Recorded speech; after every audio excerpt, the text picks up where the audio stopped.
This is turning into a whole tour. This is what you get when I'm on my phone. You get the whole tour of the Nerd Cave. You should open a nerd museum. I think we've lost Jason probably for the rest of the show. Yeah, sorry. Yeah, that was my entire. You just like went by like I had like all the Generation 1 and almost all the 2 of Transformers. I was 7 years old when my parents on Christmas Day, like there they all were. They spent thousands of dollars because they. Oh wow. Yeah, I was an only child. They didn't have much to give, and they wanted to do something big. So, needless to say, birthdays and Christmases after that were not. The bar set way up here. Yeah, they set the bar too high. So after that, it was like, here's a card. I've got Godzilla and Ultraman stuff. Nice. It's all in boxes behind me because I have no place to put anything in my office. Well, there's the cold open, everybody. Right.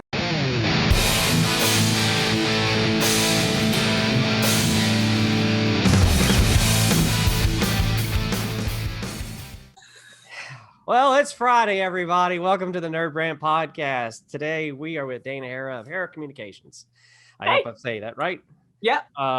So we're talking about what is brand voice and tone. A lot of people are like, what's brand voice? What's brand tone? What's brand messaging? Well, we're going to talk about that. It's going to be copy related today. The words you use that are on your site, on your card, on everything, emails, whatever, how you say, how you talk, how your employees talk. Like, it's a big world with copy. So we're going to kind of dive into that. So compelling messages that make customers stop and notice. I stole this from your site, Dana. Copywriting is the delicate blend of art and science that makes customers reach for their wallets. No need to bring out the hard sell. When the right people see the right copy, they want to work with you. So we want to give the floor to you for a little bit. Introduce yourself, talk about what you do, what your passions are, and we'll go from there. All right, thanks. So yeah, I'm Dana Herra. I'm a copywriter, content marketer, marketing consultant. They all actually bleed together more than it sounds like they do. And I do have a passion for brand voice, for helping companies figure out who they really are, which sounds kind of like airy and vague, but really it is a huge piece of your marketing puzzle, because if you know and can articulate who you are and what you do better than anybody else, everything else becomes easier. Who you market to, you know. What you should say to them, you know, because you know who you are. And actually, I love talking with other people in like nerd fandoms, because that makes it kind of easy. One of my favorite things to do is I'll kind of walk customers through a little exercise where we try to envision their company or their brand as a person, try to give it some personality. And when, like me, they are into like fandoms, you can say things like, find out what their fandom is. So what if your brand was a Harry Potter character? Who would it be? If it was a character from the MCU, what MCU character best exemplifies your brand?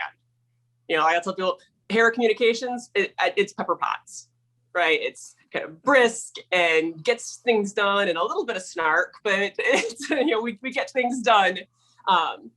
And we do what the boss needs at a higher level than they expect. So that's, I like to get people thinking about if your brand was a person, who would that person be? What do they wear? What do they like to watch? What do they like to read? And that is what leads to what words do you use? And what imagery do you use? It all kind of flows out from knowing who you are. Yeah.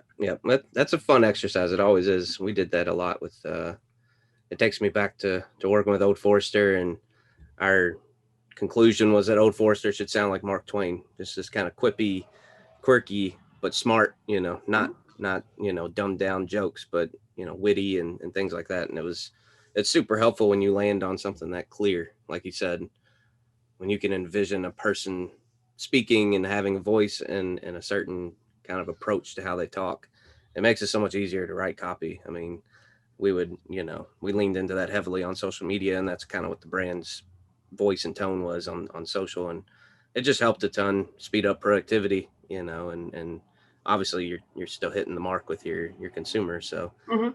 yeah, that's a super helpful exercise that I think a lot of people do kind of skip over as they're working out their business idea or whatever. Mhm. Yeah, I think a lot of companies, you ask what's your brand voice, and they tell you what they do, Mm-hmm. and that's not the same thing. Yeah. Yeah. I mean, every brand has a persona. It has a personality. It has an attitude. And the biggest way you express that first and foremost is by the vocabulary it uses, the words. You got to come up with that first. That's the foundation that you build everything else up from. I mean, as a creative director, that's what I've always believed. So it's really important that you develop that persona, and from there you develop the vocabulary. Okay, this is what this person this is their attitude. This is what they look and feel like. What do they sound like? When I have a conversation with them, what am I going to hear? How are they going to express themselves? And everything else you do, your marketing, your advertising, or it's print, web, digital, TV, whatever the case, everything builds from that. Right. But you have to have that foundation first. Absolutely. And I think there's a natural tendency, particularly in a startup kind of environment, where this is something we're going to think of. We're going to think about this down the road. Like, we're just trying to get get moving. We're going to stumble on it. But the thing is, from the moment you start talking, you have a brand voice and a brand persona, whether you deliberately built it or not. So if you are not deliberate about it, if you don't tell people who you are, they will decide for themselves. Right. Define it, or it will be defined for you in the marketplace. Yeah. Yeah. It's like, if you, as soon as you put up a name and a logo and put up a website or open a social media account, you have a brand voice. So you might as well be deliberate about what it sounds like. Mm-hmm. Yeah. I think before we jump deep into like examples and things like that, can you define, kind of draw the line between voice and tone? Because I think even marketers struggle with that, what the definition is and how they obviously have to play in tandem, but there is a delineation, and there's I know we talked about it previously. Can you kind of define that for the audience? Yeah. So for me, there's a reason that we use the words voice and tone. The way that I'm speaking, the sound that you're hearing, this is my voice. Now, my tone can be excited or angry or snarky. Given different context, I can speak in a different tone, but you will still recognize my voice coming through. So tone is more contextual. It's fine for if you have decided that you're going to be like a smart technical brand voice. That doesn't mean you can never crack a joke. You can have contextual tone. It's just got to be a smart joke. It's got to be a joke that fits with that persona, with that character that you've come up with. So your voice is like built into the DNA of your brand and who it is, but your tone can shift based on context. Gotcha. And platform, I think, is a good one too. I hate beating a dead horse because Wendy's is the example that literally everyone uses all the time. But Wendy's has their brand voice, but they have their Twitter tone, so to speak, and they lean heavily into that on Twitter. But you won't find that kind of snarky attitude necessarily in their commercials or their print ads or anything. Right. Yeah. It's context. Yeah. I mean, I would say that their brand voice is just kind of upbeat and friendly and maybe a little silly. And in their Twitter platform, they've leaned really heavy into the sarcastic, snarky bit, which fits really well with Twitter. Right. Because I think that a lot of Twitter users, that's their place that they go to be sarcastic and snarky. Yeah. Well, it's an interesting balancing act. You have a brand persona, you have a brand image, if you will, and you use these different platforms in a manner that plays into the strengths of that platform, like we were just saying about Twitter, and bend your tone a bit so that it fits that platform, but still maintaining a brand persona that doesn't deviate completely from what people are accustomed to. It's not jarring. It's surprising. Okay. But it's not jarring in that, that's not what I expect to hear, or that's not how I relate to that brand. That doesn't sound like the brand I relate to. So there's a balancing act, I think, but you're definitely right. Twitter is the snark platform. Mhm. It really More is. clicks. And I think it's because you have a limited number of characters you can use. So you got to make it count. You've got to make it stick. Yeah. So one of the ways you do that is you're a little more playful, I guess. Mhm. Yeah. So go to NerdBrand Agency at NerdBrand Agency everywhere on social media and check out all of our snark. I don't do any We're not snarking. too snarky on We Twitter. don't. Yeah. Oh, we don't. Yeah. Okay. Well, that's okay because all the jokes I got are probably like dad jokes anyway. Speaking of I Twitter, love that. And dad jokes, that could be part of a persona, right? That is very There you much go. I'm sure a there's brands out particular there. kind of brand voice. Yeah. Speaking You of know, Twitter, I've worked with clients where you're right. We kind of identify, maybe you're on LinkedIn and you're on Instagram. So LinkedIn is very much like a educational kind of informational channel. It's where you share little bits of wisdom. You try to position your thought leadership. And then they'll be trying to do that on Instagram. It's like, no, people don't go to Instagram to be educated. Not really. Not So really. So Look at pretty that's pictures. not, I don't just show pictures of your products. You need people and good lighting and, a visual tone for Instagram. So yeah. you still want to be your brand, but the content, I feel like one of the greatest disservices as far as marketing automation tools goes are all of the social media posting services that say, hey, do you want us to just automatically put this post everywhere? Oh. Because you just should never do that. You should never. It kind of trained us all poorly from the start. Yeah. Good idea. Kind of bad execution. Right. Well, automation to make your life easier is always a thing. I mean, if you're a small business owner, you're trying to like pull this off on your own without actually hiring professionals, you're going to end up floating toward those things. What happens is you end up really trashing your brand and you're not even aware of it. Some of the networks will just kind of label you a spammer. I mean, your credibility goes to the floor or is destroyed. And then when somebody like us tries to come along, there's not really much left for us to, I mean, the house is already burnt down. You're already in a tent in the front yard, you just and they want you to put new carpet down, right? It's right. Don't ask me to put new carpet down because the house is in ashes. There's just no way it's going to happen. Right. So, and unfortunately those lessons are learned the hard way, not the easy way. So, but once they are learned, I mean, I think that you could build a stronger brand because you are starting over a new foundation and all that. Mhm. Not be completely dark about that. John, were you going to say something about Twitter? I was just kind of on that topic. It's sort of the brand bit, but I think you guys saw my LinkedIn post that they recently released their tip jar. I think it was just yesterday. They debuted their tip jar for, I guess, a select number of users. And so basically you can go on some people's profile right now. There's a little icon on their profile and you just click it and it drops down into the payment platforms that they've set up. And they support like PayPal, Venmo, Cash App, and a few others. Bandcamp is one that a lot of music artists use. It's just it's an interesting new development as they're trying to monetize the platform a little bit more to help creators kind of compete with the TikTok trend that's happening. I think nonprofits, bands, and kind of those types of creative folks could really make use of it.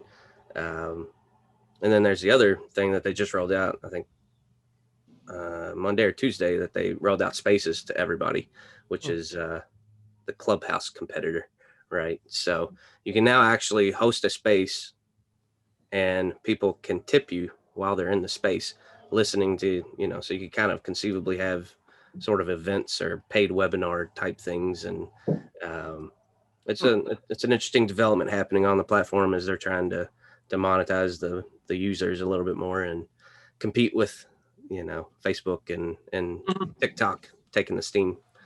And that's something Twitter's struggled with almost from inception is, okay, we've got this thing and all these people are jumping on board, but how do we make money off of it? Mm-hmm. Yeah, because I remember Twitter ads and getting that priced like, I don't know, 5 or 6 years ago. And it was like, nope. Yeah, their ad platform never really took off the way, I mean, I think it does well.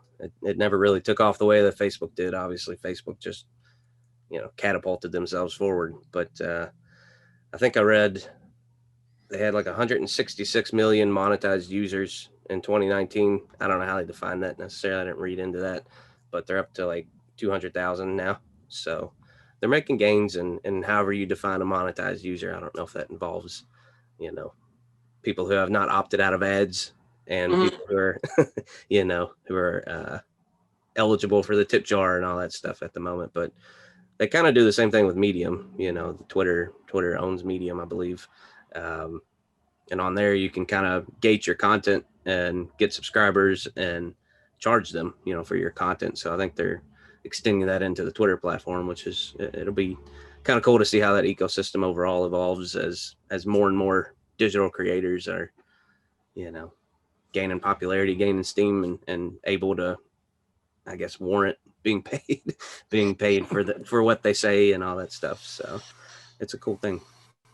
Yeah, it'll be interesting to see how people use it. That's always the most interesting thing when these features are rolled out, is that humans are creative and will come up with ways to utilize these tools that the company never intended, that can sometimes be incredibly cool. Yeah, definitely. I think there's huge implications for nonprofits and fundraising. And I think empowering, you know, other creators, other influencers throughout the Twitter ecosystem to help raise funds. I've already seen some people say, you know, the first X amount of dollars will go to this and that charity. You know, the first X amount of tips will go to this nonprofit. So people are getting creative already, and it's definitely not released to everybody at the moment. I checked a couple profiles that we run, and we're not eligible. So I don't know what the criteria is, but it's probably something to do with the blue check mark.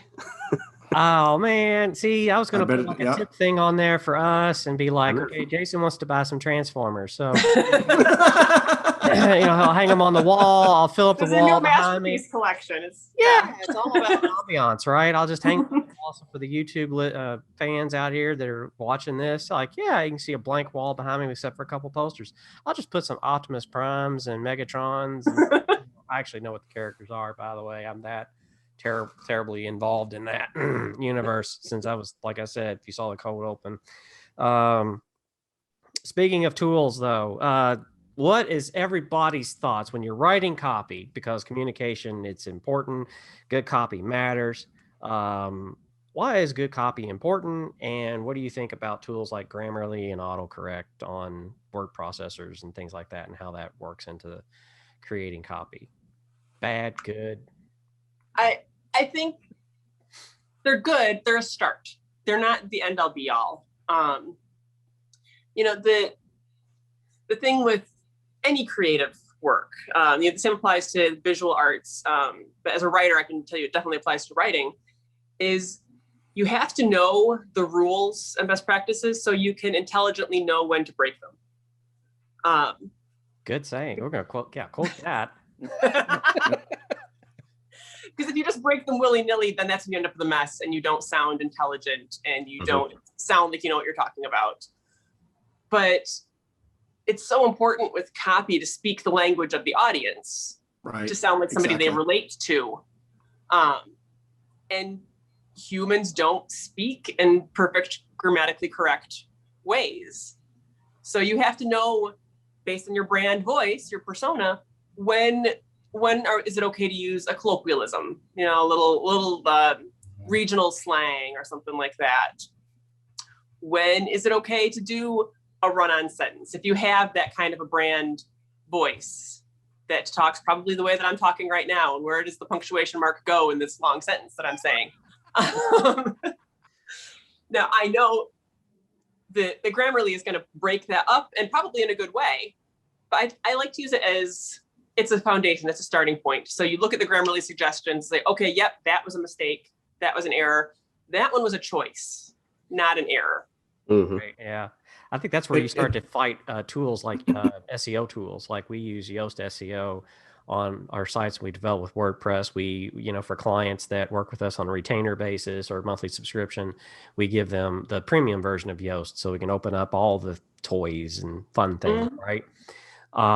And you know, it'll like you can't do a run-on sentence. You put a run-on sentence on that page, that tool is going to go like, no, reading score flash is like, no, you can't do it. But then the whole time you're like, but that's me, you know? And so you kind of have to like decide, is this page a reflection of your brand and how you're telling your story or explaining who you are? And then all that other SEO stuff, maybe go do that over there. So you kind of have to have like two different kinds of ways of, on your website to communicate. Like John will write in a way that is, and you told me, John, write persuasive writing. Mm-hmm. And so, and then I'll come in, I'll use the Yoast tools and the technical stuff, and I'll actually start to go down the checklist that it gives me and the bullet points. And I'm like, well, I need a therefore or in addition to somewhere in order for it to like, click so that this thing is like cool with what we're putting on the page. Gives John headaches when I do that. So we've sort of like decided like these pages, no, we do the technical. This page is persuasive. So just don't worry about if the green light ain't lit, It's an evolution of an issue that's been in advertising and marketing for a long time. And it is writing the King's English or the Queen's English in writing for your audience. They're not the same thing. I've always felt that there's normal English and there's advertising English, and advertising English depends solely upon the audience that you're talking to. I've never thought the same rules apply. I think you've got some room in our industry when you're communicating to an audience to bend those rules or even break a few here and there, which goes back to what Dana said earlier about knowing them before you can break them. Yeah, but people are accustomed to hearing them in a certain way. That's what they want to hear back. And if it doesn't match up, then there's a disconnect and people aren't going to connect with your brand. So and this has been around since before the web, but I think things like digital communication have made it even more complicated. And how do I sound consistent in my brand message when I'm having to write for the web, where I really have got to keep it SEO and things like that top of mind? But if I'm doing something for, I don't know, print or another digital platform where SEO maybe isn't as important, they've got to meet. They've got to be the same. They've got to connect. They've got to be seamless. But it's harder. It's a lot harder than it used to be. Well, it's like this podcast right here. It kind of allows me to do rando things that just wouldn't fit into an article. Like Mitch said, Kings and Queens English. My brain immediately clicked over to how they wave, like this. Yeah, there's a bit of this. There used to be the sayings like elbow, wrist, twist. That there's some sort of like thing to remember how to wave as a royal. But yeah, I saw them like waving like this. And I was like, that's sort of like at a football game. I don't know sports ball that well, but I'm pretty sure that's a football game, NFL thing that they do when they go first down. Yeah, first down. Hey, touchdown. But that anyway. That's bringing in a plane. Oh, that's a plane. Take off. Directing traffic. Yeah, it always kind of like, I don't know. Jason yells at me because I'm a perfectionist when it comes to writing. I really am. I hate. And I see it on social media and I'm like, that's not correct what that person did. And then I look down and it has like 2,000 likes and I'm like, that's fine. But it's always kind of baffled me that, you can put out a very well-written post, grammatically correct, very persuasive, on brand, and it flops. And then somebody comes along and just kind of rattles out 3 or 4 sentences that are really just like incoherent in a lot of ways, and that content no, I mean, just I see it daily on social where on LinkedIn where I see somebody who put in a ton of effort to really write something compelling and educational, and it gets very little traction, and somebody over here just shares something random and says 3 or 4 sentences that aren't super, they're not polished. Mm-hmm. And it does exceptionally well, and it's always been this divide in me on how to write for social in particular, because I see what works, but I also, I like it to be right. You got to speak in your voice, right? Like, right. I can't change my voice and who I am to match what it seems like the algorithm wants. Mm-hmm. I have a constant with Yoast for a second. I have a constant battle with Yoast. Because I like a certain writing technique that is actually a core of persuasive writing, right? Which is repetitive beginnings to the sentences. When you have a phrase that's something like, it's clear, it's concise, it's persuasive. Mhm. Yoast will flag that and say, don't start 3 sentences in a row with the same word. Right. No, Yeah. that's the point. That's the point. Right. Flows. Right. You know? See, Yeah. you're right. Dana, you're right where I am. Those kind of things just drive me nuts. It's like, no, I know in my advertising heart of hearts, this is good. This is correct. This is communicating to an audience. I'm not communicating to a processor here. That's not the job. That's not the job. Right. Yeah. I used to work before I was in marketing. I was a journalist, and I had one copy editor who would drive me crazy because I would write this really intense, emotional, grabby lead, and she would change it to be more grammatically correct. And I'd be like, you're just sucking all the life out of it. Stop doing that. It's got no heart. Well, and that's why it's like good to have, not that we're reselling Yoast here or promoting it on the show right now, but it's like, it's good to have the premium version because you do have more than one usage of a focus keyword for that article or page or whatever you're doing. Also, now they've worked in schema data. So, you know, that markup is now there finally. It took them a bit for that. So new features are getting added all the time. I was working on some landing pages today. One of which is what, Mitch? NerdBrandAgency.com/collateral. Yes. So if you've got branded needs for like sales materials, things like that, we actually do that. You know, we've done sales presentations, brand standards are included, all kinds of things, but you can go to that URL, check that out. But as I was writing that, I kind of had to go through and, you know, look at the SEO quality because I want this page to organically rank. John will go back later, I'm sure, and he will edit. John's like Liam Neeson. Chop, chop, chop, chop. He's like, I will find that copy and I will edit that copy. He has a particular set of skills. I have a particular set of skills that make So far, it seems angry. to work. What? That so far it seems to work. We got a couple posts does. hitting the top, the top rankings on some good keywords. Yeah. But and as the AI continues to develop, those tools are going to get smarter and they're going to get better. But I really think the long and short of it is tools are great and they're helpful, but you shouldn't just blindly let them tell you what to do. Like, you need to be the boss of your tools. right. Yeah. Well, co-branding. I'm just stealing Mitch's term. So It's not my term. well, I got it from somewhere. Somebody read it someplace. There's, I was told a long time ago, there's like no such thing as new ideas, really. It's just kind of like somebody taking something else and modifying it, like, here, new shiny object. Not really, but it's something that It's all been done before. It's all been done before, right? So it's something that we've kind of wanted to share on the show. So Mitch, I'll let you kind of start us off, since you and Dana kind of talked about some of this in our pre-interview process. So have at it. Well, actually, John did a lot of legwork on this, and he found some really interesting co-branding examples. And this one really surprised me. And it was Star Wars and Covergirl makeup. I didn't even know this happened. Of course, I don't buy Covergirl makeup. Oh, really? Come on, man. You look so pretty. I know. This pretty face. It's like, how could he not? But to celebrate the highly anticipated Star Wars Episode 8, The Force Awakens, this has been a few years ago.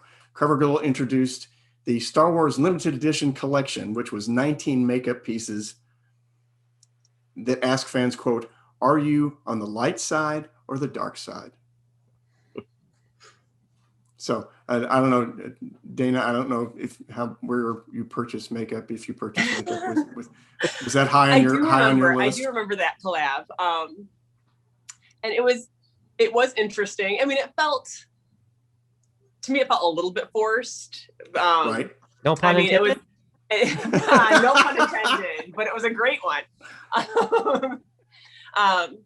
This is shortly after, I believe, if I'm remembering correctly, I think it was shortly after Disney finalized acquisition of the Star Wars franchise. And so it was like, oh man, look at all that Disney money flowing now. So it didn't feel totally organic. However, I will say, as a female nerd, I did appreciate that sort of outreach to the female fan base, which a lot of sci-fi franchises kind of neglect to do. So, well, I didn't think it was a completely like on the mark collaboration. It was good that it was a limited edition that, you know, creates some interest and excitement. And then it ends before it gets completely worn out. I appreciate trying something new to reach out to a somewhat neglected segment of the Star Wars fan base. Mm-hmm. Yeah, you were saying. That's one thing I have noticed. There does seem to be a really healthy female following to Star Wars, unlike maybe some of the other fandoms. But it seems like they have a pretty healthy. Yeah, there really is, and it has. I will say that in recent years, I think that even before the Disney acquisition, that there's been more of a recognition of that. You know, and when I was a little girl growing up in the 80s, like there really wasn't. Star Wars was for boys, and Princess Leia was kind of like this token, even though she's a great character, and she's not a token, but it was sort of, the marketing was sort of like, and we'll throw a Leia thing in there for the girls. So I think there has been a much greater, you know, they've introduced more strong female characters throughout the series. And I do feel like there's been more inclusion of the entire fan base in the marketing and merchandising of it. Yeah, was She-Ra in the He-Man? Because that was my other thing that I did. I collected a lot of He-Man stuff, and then they came out with She-Ra. And, you know, of course, this is a franchise that kind of came out of nowhere. If anybody's listening to this and wants to go to Netflix, check out The Toys That Made Us, and it's one of the subjects of the documentaries on there. But I don't know, was that in the 80s or was that later on in the 90s? That was 80s. I want to mid 80s. Okay. Yeah. So they try to come out with you know, to get that audience to come out with strong feminine characters and heroes. But it seems like only until recently, it's like I don't know if you all seen this, not to derail from co-branding or too much, but Marvel just released a sort of a trailer for Eternals that's on now on YouTube that you can watch, but it's really moving because it's Stan Lee talking, and he's talking about, you know, basically very relatable to what's happening right now, and the philosophy behind the Marvel philosophy behind characters and storytelling, really. Yeah. So it kind of goes through like Endgame, and it's, you know, you've got Captain America and it says on your left, and then they show up, and then they cut to an actual audience in the theater reacting to that, which, that happened in the theater for me too. I mean, when that happened, it was amazing. Everybody lost it. And then when he captures the hammer, Mew, whatever, you know, just give me a break, man. I can barely pronounce Collateral. But don't get him started on the ancillary. When he captures the hammer, that's when everybody really lost it again, and they showed that. And then they kind of cut to what's coming, you know, which is all of the new stuff. You know, you've got Black Widow, which we've been waiting forever for that, and Shang-Chi and others, and then the Eternals. And so it's sort of like a really good, like, you can see this evolution of like the inclusion that they've been continuously striving to kind of fix in that genre. So very well done. In fact, that's what made, so see, rando, I told you that's just what I do. I hear things and stuff comes out, and we have a show. Well, we gotta fill airtime, so it's a good thing. Another example, getting back to the co-branding thing, was, and a couple of these, it's funny because I don't, you know, I'm an advertising guy, but some of these went right past me, but was Barilla Pasta and Spotify. I bet like pasta.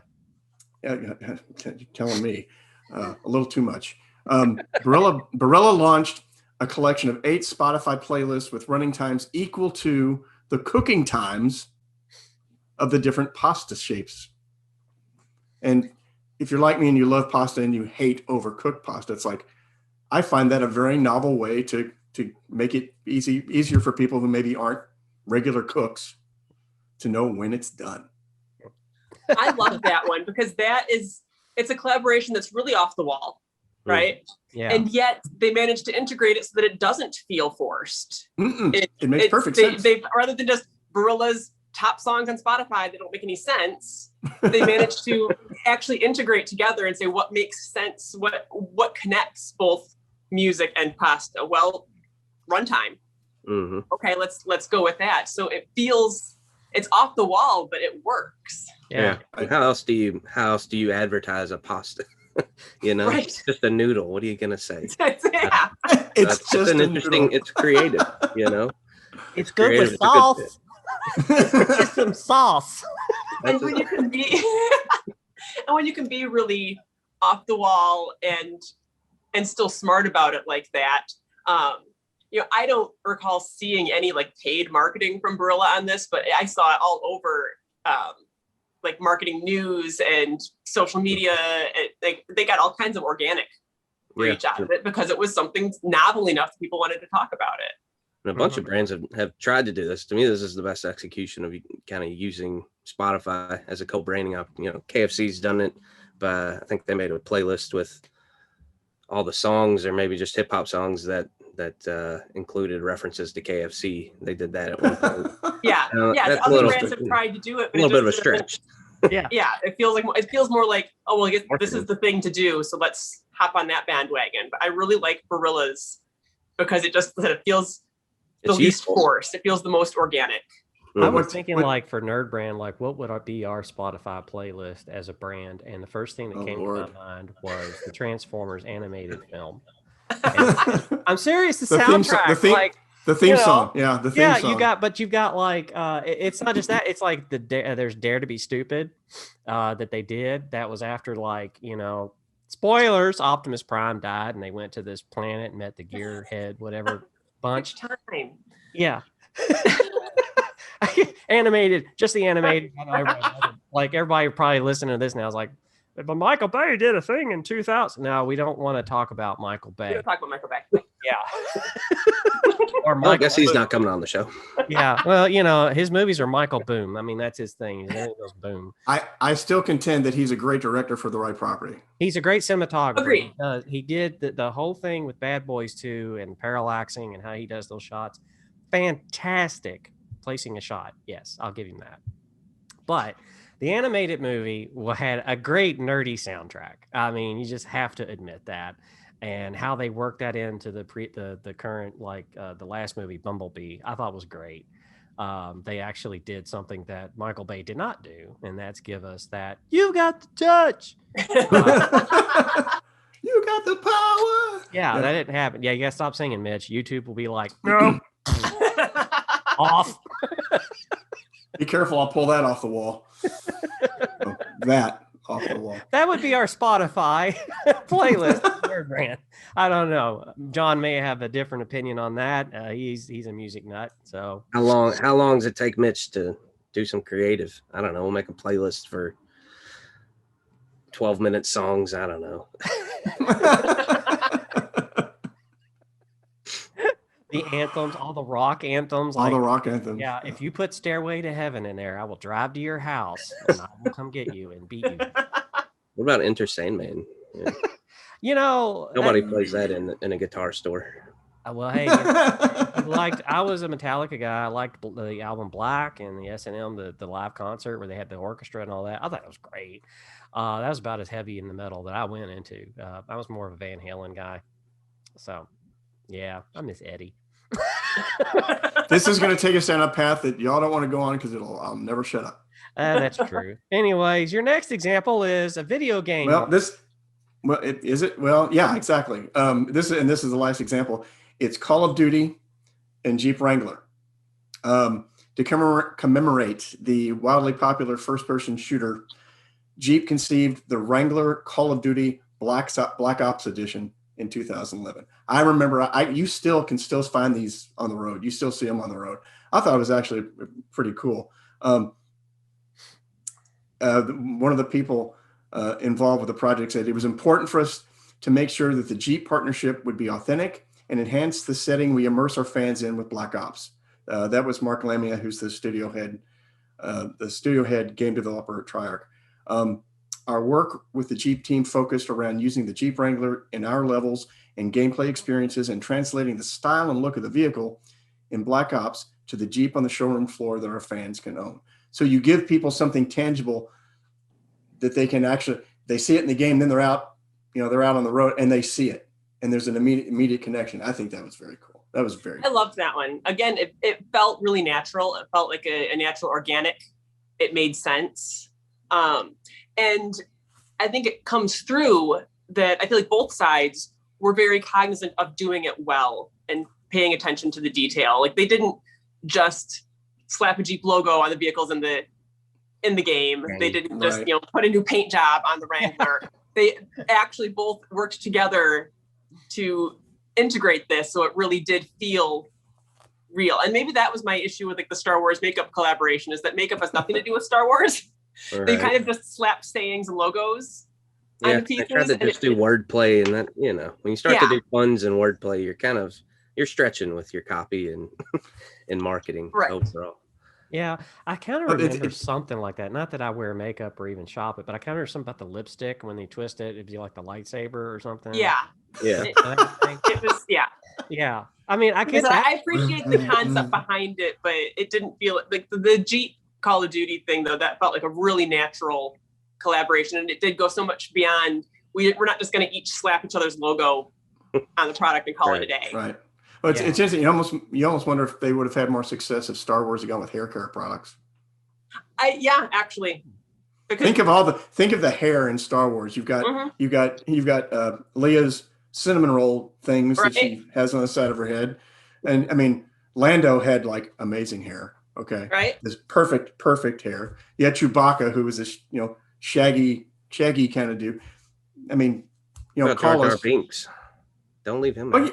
We don't talk about that one. He's a great character. No, we said don't talk about Jar Jar. No. I love it. Cut. I lost my nerd card. I'm sorry. Yeah, you did. I don't think I ever had one. There is a really great thing in the Star Wars universe and theories about like what happened to him and who he was. That he was actually a Sith. Because he stood up in front of the Senate and basically kind of encouraged them to move toward the Empire. And then later on, like what happened to him, So there were 3 books that came out in between before Episode 8. And those books talked about what happened on the planet where we come in. Like, because when you watch that movie, you show up and there's Rey, and you're like, where's this planet at? This looks very Tatooine, but it's not. It kind of explains what happened with the battle. So those 3 books are really good. I don't remember the name of them. Shame on me. But in there, there was a comic series as well. And they sort of hinted at what happened to Jar Jar. He was like on the street doing like tricks and stuff. He was just like in the back. I was like, wow. At least they answered the age old, like, what happened to Jar Jar? Not that anybody was stressed about that. But they put him, he was in the comic book and he's like doing tricks and junk in the background on the street. In the background. Yeah, for tips. I was like, relegated to the background. He's like, oh, Misa, I think you should have not done. Anyway, so bad. Yeah, Star Wars was always been to me an awkward kind of franchise and trying to figure out like how to maneuver into that arena and capture that audience. They always seem to fumble, a little bit around in it, I think. I don't know that I'll since be honest, the original 3 anyway. Well, I kind of, the age that I am, I mean, I like The Force Awakens, but everything after that, I kind of was like, I guess done. Cause I was from more of, I remember going to bed listening to the soundtrack of the episode 4. Like that was a thing. And I slept in the bed sheets, I mean, come on. Like I'm talking about my childhood a lot on this show. It's almost like there's a therapeutic session or something. But yeah, tell me more. Yeah. So that was kind of me in that time. So, maybe that new market they broke into, maybe it was successful. I don't know. It wasn't for me. So I just didn't. I love the Star Wars universe. I do. I love the lore and the actual story itself. But I feel like I'll throw Jonathan a marketing bone here. I feel like there's maybe another branding lesson in here, in that particularly especially the middle section, the prequels, but a little bit on these later ones too. I get from a creative standpoint, they kind of feel like they were created by committee. Mm-hmm. there's not a single creative mind pushing a message or a story here. It's somebody has a concept, and now let's all of us sit around the table and weigh in. And well, I like this and I don't like that. And then we'll try to put everybody's feedback in and make something that makes everybody happy. And that kind of ends up making nobody super happy. What's your favorite saying, Jason? The heart of NerdBrand. We don't talk about it a ton, but what's the vision quote? Oh my God! What for what it defines a nerd, or for like the core vision of NerdBrand? Just like it's without a vision. What's the rest of it? Yeah, it's actually a Bible. It's a proverb in. Gotcha. Without a vision, the people will perish. Basically, it's just a very common thing. You don't know where you're going. You can't plan to get there. You know, so you're just gonna like if you're gonna go on a long trip and you don't pack enough food, you're gonna starve. Right. I think it's like, if you don't know where you're going, any road's going to get you there. And that's no way to run a brand or a marketing presence, because you're just mishmashing a bunch of stuff together. And I think people get turned on by the fact that every now and then they'll hit the mark in that approach. You will. If you throw enough stuff against the wall, you throw enough darts, you're going to hit a bullseye eventually. But it's finding that, that repeatable vision and marketing presence that you can kind of scale and do over and over and over and evolve as the market evolves. That's what's going to get you success, not just. Well, we did a past episode on Wonder Woman 1984, where that brand seemed to aim for spectacle, and kind of didn't really follow like story, because the first movie I thought was great. I loved it. It's one of my favorite movies. I think it still holds up. You can go back and watch it and it still holds up, kind of like Iron Man and Ragnarok and Guardians of the Galaxy. But the second one, not so much. None of it just makes sense. And it also kind of was, I don't know, and I rarely say this, but I do feel like it was a little sexist. And I can't understand why. Given that. And so it just seemed to go for the spectacle, look at the great shiny stuff and not really kind of focus on character and arcs and development and story, which key. Well, a lot of it, but see, I think a lot of this time. Sorry, go ahead. No, go ahead. I think Mitch. I'll be the referee. Mitch, hush. Go, Dana. No, I was just going to say that the things you mentioned, like the story and character development, because we established that in the first movie, that was established as the brand voice. And so then the second one is jarring because it doesn't follow the brand voice. It's the same character, but nothing rings true. So there's a marketing exactly what I was there. thinking. It's let's do this because it's fun and it works for Marvel. So let's throw something like that out there. Right. Kind of gives the illustration like what you were talking about earlier. Like that's not a tonal shift. Right. That's completely changing the voice. The tonal shift just, I don't know what they were hoping it would be. I really don't. Because the beginning of that movie, not that we're going to dissect Wonder Woman 1984 here, but the beginning of the movie and how it starts, and then how it starts to progress, and then the ending, it's like 3 movies. So I'm not sure what, obviously there was a lot of things, like you talked about Star Wars being by committee. And I think that's what happens a lot with DC films, is the committee gets in there, and that kind of was unfortunate that happened to that film. Whereas Marvel's very intentional from start to finish. This is what this is. This is what this will say and do. And the proof's in the pudding, as they say. You look at the box office and everything, it's there. You get the impression that Marvel has a set of brand standards for their studio. This is what our products are. This is how they're to be used. This is the voices that they have. You do not deviate. And they've developed a working formula, again, like brand standards. And they don't, is every movie absolutely perfect every time? No, they still make a heck of a lot of money. Yeah, we don't talk about the dark world.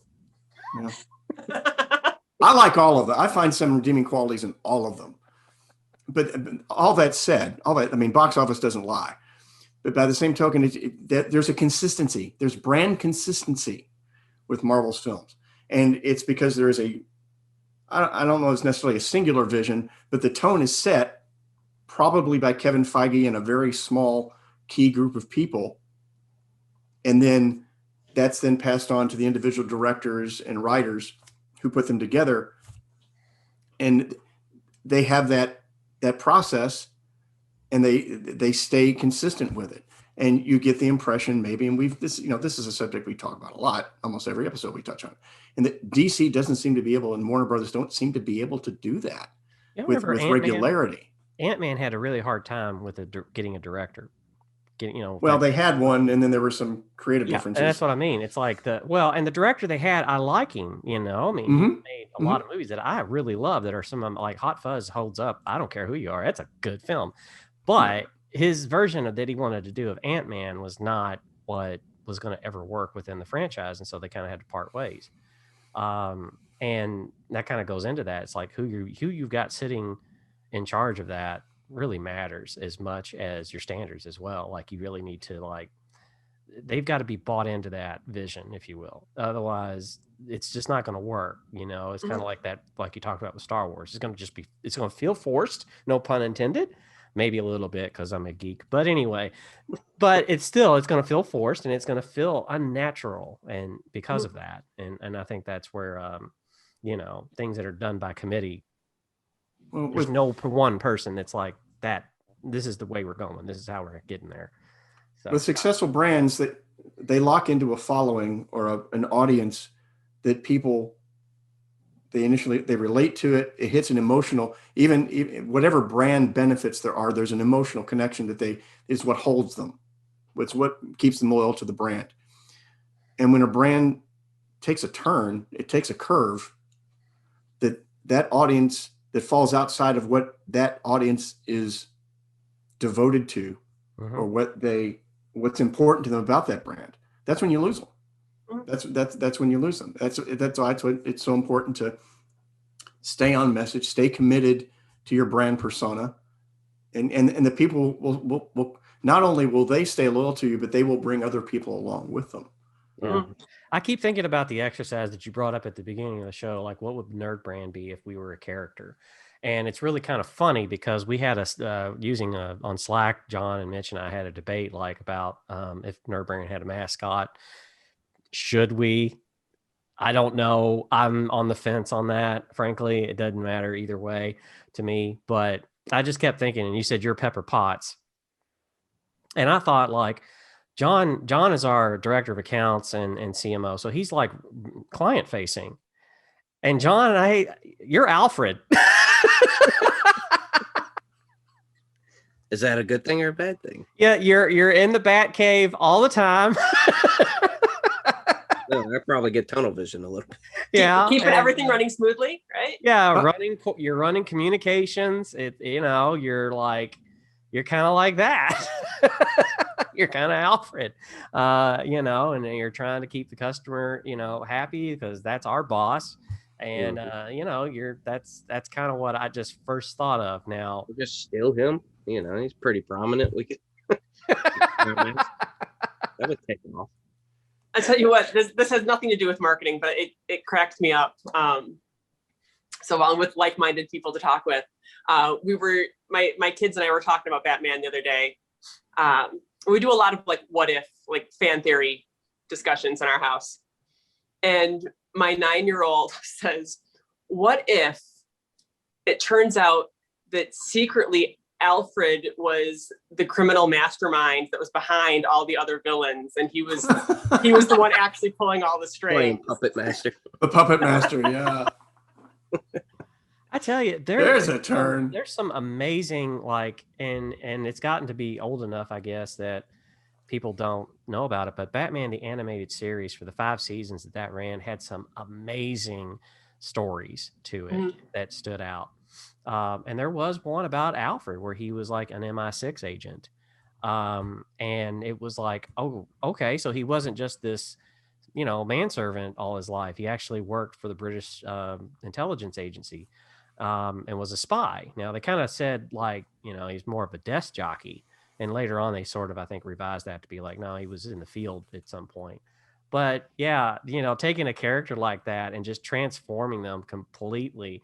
I've said this probably to the point where everybody's like, shut up about it, Jason. But the animated features that, Gotham by Gaslight, which is based off of Elseworlds. If you haven't seen that, Dana, check that out. That's like an hour and a half. Don't do that don't watch it with the kids. It's definitely adult. But it deals with Batman in the 1800s with Jack the Ripper and going after him and how that story develops and what they do and how they change and pivot the characters that we all know and expect. It's an amazing story. And it translated very well to animation. I love that kind of what if stuff, there's just like a lot of stories with in the graphic novels themselves that I wish one day they would make. They haven't, but maybe.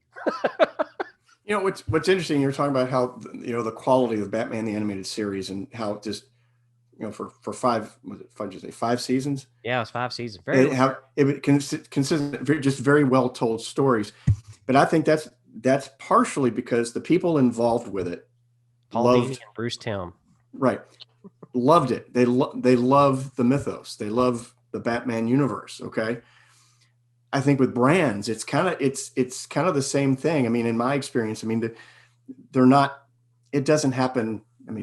Dirty little secret. It doesn't happen very often that a creative team, and that includes the account management, work on a brand and that they love it. Okay. It doesn't happen all that often. That doesn't mean you don't enjoy doing the work, but it makes a world of difference if you get that golden brand that you get to work on, that this is a cool brand. I get this brand. I understand why people love it. I think I might love it too. And I want to tell this story. I want other people to belong to it. I want other people to engage with it. I want them to find the benefits and value of it the way that I see it. It makes it, it shows in the work, is my point. Definitely.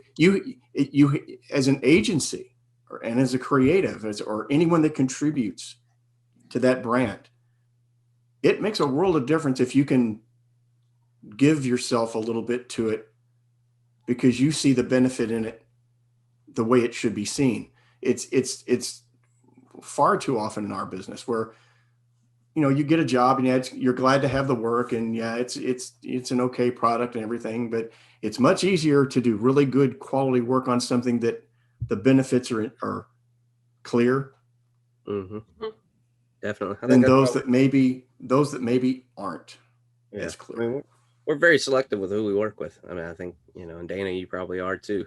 There's got to be some innate chemistry, when you first meet a prospect. It's just like dating. There's got to be some kind of compatibility. There's got to be a similar worldview, philosophy on how the work gets done, why it gets done a certain way. And I think that, we look for that. There's certainly clients that I think just naturally we align with better than others. It's just going to be the way it is based on the passions that you have, the particular interests you have, and the field that they play in. I much prefer e-commerce over anything. I just love e-commerce more than anything. But I think that's a big key to getting anything done effectively, in my opinion, that, you can't just pull the levers. There's got to be some passion behind the project and mutual alignment with the client, that those passions have to align. That's critical. I think that's where you lose it with committees. Mitch, I know you hate committees. Committees are just a focus group and nothing. I don't like focus groups either. Maybe little strands of good things come every now and then, but not really. I agree. And I was thinking that same thing, that you need, one of the reasons that doesn't work. You can't have like creation by committee, storytelling by committee. So if you're going to have that brand building that's really effective and that really connects, you need a C-suite that's bought into it, that's bought into the concept and trusts its people. Absolutely. When you've got a CEO who kind of doesn't get marketing, that's okay. The CEO doesn't necessarily have to get marketing, but if that's the case, they have to trust their marketing people. And they have to trust their audience. When the audience is telling you, this is what we want to hear, and you have the CEO being like, no, but this is what I want to talk about. Right. Yeah. And then they don't understand why things aren't connecting. Yeah. John had an idea the other day, and he's like, I'm kind of half serious about thinking about doing this. And I'm like, okay. I think that happens like every other day. Well, I mean, one of the things I preach ad nauseum is, it's one of the hardest things to communicate with a client sometimes is you are not the audience. Mm-hmm. I think so. It's less important what you feel about something or what you think about something. Mm-hmm. It's more about analyzing what your audience is expecting from you and giving them either more than what they expect, or giving them something that's going to keep them loyal to your brand or make them want to engage with your brand. Well, it's kind of like when creative people create something. Like in my time in I've made more websites than I care to remember how many to count. Quite often you get attached to that piece of work. And, I did websites for a year for car dealers, and I had to let go of like whatever I would design and make, because honestly, they'd come back the next day and want something completely that would just wreck the layout or whatever. Right. And you just kind of have to like divorce yourself from the work because it's not yours anyway. And I think for small business owners, that's even harder because your passion is your business. So, Mitch, you're correct in what you're saying, but also we understand that this is your baby. And in a way, we're asking you to maybe not like always suffocate the baby. Right. Exactly. I mean, intentions are babysitter. Right. Go on a date, enjoy yourself with your spouse. Just, don't leave the baby with the dog. That's all I can come up with. I had a marketing acquaintance a little while ago gave me this great statement that said something to the effect of, you can't read the label from inside the jar. Like when you are in beautiful. It, right? Because it's true. Like when you might think that you know exactly how to communicate about your business, but when you're in it, you can't get that perspective from the outside. You need to hear what other people are seeing and saying, and what's going to make them want to open the jar. And that's the role that we your own vision. That's, I think, when we talk about like Marvel and DC movies, I feel like, and I could be completely wrong, but my feeling is Marvel Studios, it's like, okay, guys, we're going to sit down at the table and Kevin's going to tell us what the next movie is going to be about. And we're going to say, okay, go do it. And at Warner Brothers, it's okay, we're going to sit down around the table and everybody's going to tell us what they would like to see in the next movie. Right. Yeah. I think that's a testament, that it's hard for the types of clients we work with. We're not working with the Harley Davidsons and the Starbucks of the world. We're working with a lot of folks who are not accustomed to working with an agency. Mm-hmm. It's new to them to have somebody come in, and it's new to them to have consultants sit around the table with them and be told, this is how you should do the things in your business. But it's, and we're a little biased all sitting here running agencies and and whatnot, saying like, you need that. You need to invite outside people into the room and explain to them your vision, explain to them how all the pieces fit together so that they can say, that feels a little, that's not cohesive. Let's figure out how to make that cohesive. And you won't find a big brand. If that's a hesitation for some of the people listening that run a business, that they don't want to have these outside consultants come in and wreck their business.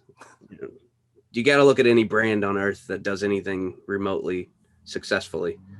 They all have people come in. They all have branding agencies and ad agencies and copywriters and, contractors that come in and teach them how to do the thing that they want to do. Or they just have to let go and let them do that thing, because, I can either be a administrator of the business or I can work on growing the business. So at some point, I need to let somebody else do the administration that does it better, that's better at organizational skills. I don't do the web development much more in NerdBrand. Many people listening that know me may be like, what? But I don't. That's Laura. Laura, I give it to her, and then as senior dev in the company, she'll ask questions, but mostly she's working on those problems. She's figuring that out and making that happen. Like, I trust her, and sometimes you have to trust the people that work for you to break things, because, it's going to happen. And I think that when you're a small business owner, that's a scary thing because you're giving somebody something that you're afraid they're going to break. Well, like you pointed out, you can't read the label from inside the jar. So it's probably already broken. It's probably already got some cracks.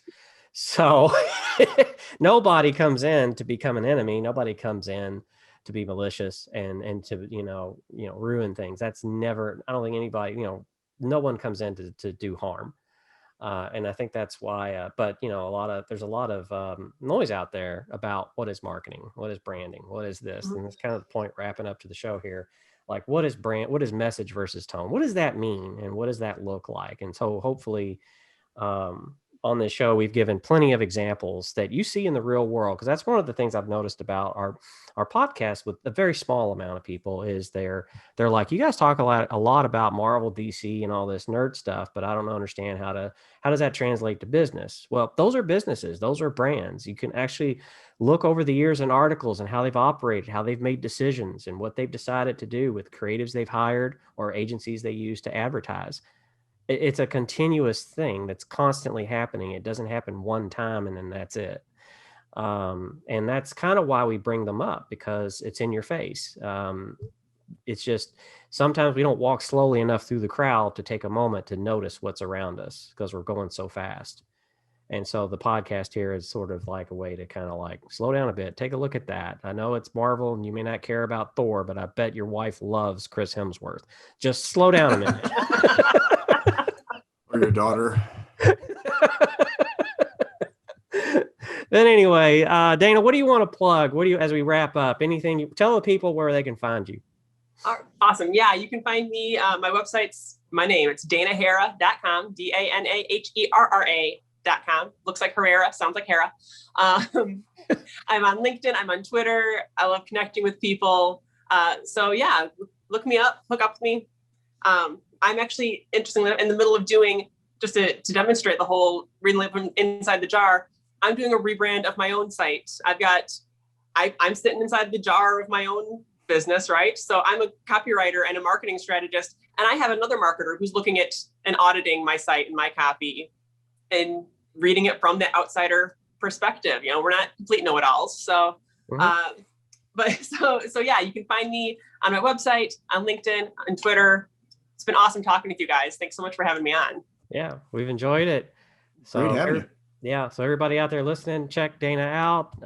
Watch out for that new website. We also are working on a new site, and hopefully we'll be deploying that soon. I've kind of turned that's come John and Laura and Mitch, turn it over to them and let them do it. My input on that has been pretty minimal because of that situation, But you can check us out at nerdbrandagency.com and listen to this podcast at nerdbrandagency.com/podcast. Check us out on YouTube. Give a like and subscribe to this video. Mention Dana. That's about it for the show, kids. So tune in next time and keep your nerd brand strong.